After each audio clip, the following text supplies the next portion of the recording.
ಕಲ್ಯಾಣಿ, ಏನು ಸುದೀರ್ಘವಾಗಿ ಯೋಚನೆ ಮಾಡ್ತಾ ನಿಂತಿದ್ಯಾ? ಏನು ಸಮಾಚಾರ? ಏನಿಲ್ಲ ಮಾವ. ಏನಮ್ಮ ನೀನು ಈ ಮನೆಗೆ ನೀನೇನು ನೆನ್ನೆ ಮೊನ್ನೆ ಬಂದೇನಮ್ಮ? ನೀನು ಬಂದು ತಿಂಗಳುಗಳೇ ಆಯಿತು, ನೆನಪಿದೆಯಾ? ಈ ಕುಟುಂಬದ ಜವಾಬ್ದಾರಿ ಸೊಸೆ ನೀನು.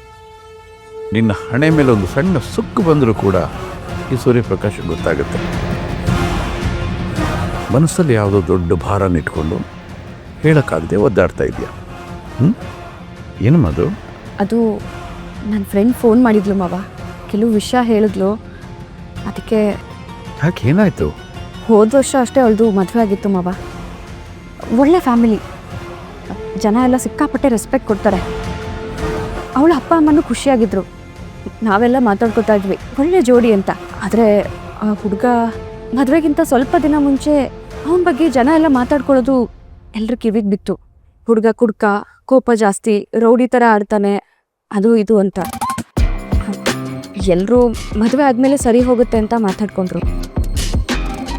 ಆದರೆ ಯಾವುದೂ ವರ್ಕೌಟ್ ಆಗಲಿಲ್ಲ, ಯಾವುದೂ ಸರಿ ಆಗಲಿಲ್ಲ. ಅವನು ಕುಡಿಯೋದು, ಕೋಪ ಮಾಡ್ಕೊಳ್ಳೋದು, ಹೊಡೆಯೋದು, ಬಡಿಯೋದು ಇದೇ ನಡೀತಾ ಇತ್ತು. ಇವಾಗ ಅವಳಿಗೆ ಅವನ ಜೊತೆ ಇರೋದಕ್ಕೂ ಇಷ್ಟ ಇಲ್ಲ. ಮುಂದೆ ಏನು ಮಾಡ್ತಾಳೋ ಗೊತ್ತಿಲ್ಲ, ಪಾಪ ಅನ್ನಿಸ್ತಾ ಇದೆ. ಛೇ, ಈ ಜನಕ್ಕೆ ಅದು ಯಾವಾಗ ಬುದ್ಧಿ ಬರುತ್ತೋ ಏನೋ. ಅಂಥ ಹುಡುಗನಿಗೆ ಮದುವೆ ಆತಕ್ಕೆ ಮಾಡಬೇಕು. ಮೊದಲು ಅವನನ್ನು ತಿದ್ದಿ ಬುದ್ಧಿ ಸರಿ ಮಾಡಬೇಕು, ಅದಾದ್ಮೇಲೆ ಮದುವೆ ಆಗಬೇಕು.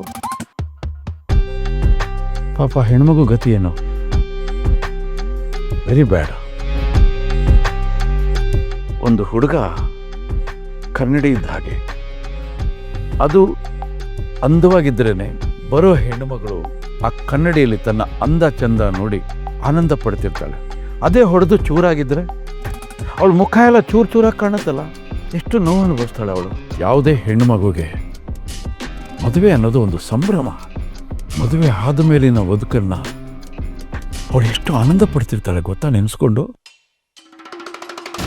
ನಾನು ಹಾಗೆಲ್ಲ ಇರಬೇಕು, ಹೀಗೆಲ್ಲ ಇರಬೇಕು ಅಂತ ಕನಸು ಕಾಣ್ತಿರ್ತಾಳೆ.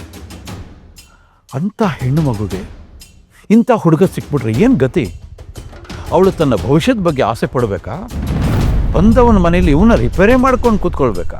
ಇದು ಯಾವ ಕರ್ಮ ಇದು? ಛೇ, ನಾನು ಇದನ್ನೆಲ್ಲ ಒಪ್ಪೋದೂ ಇಲ್ಲ. Very bad, very bad. ಕಲ್ಯಾಣಿ, ಆ ಮಗುಗೆ ಫೋನ್ ಮಾಡಿ ಸ್ವಲ್ಪ ಧೈರ್ಯ ಹೇಳಮ್ಮ ನೀನು. ಸರಿ.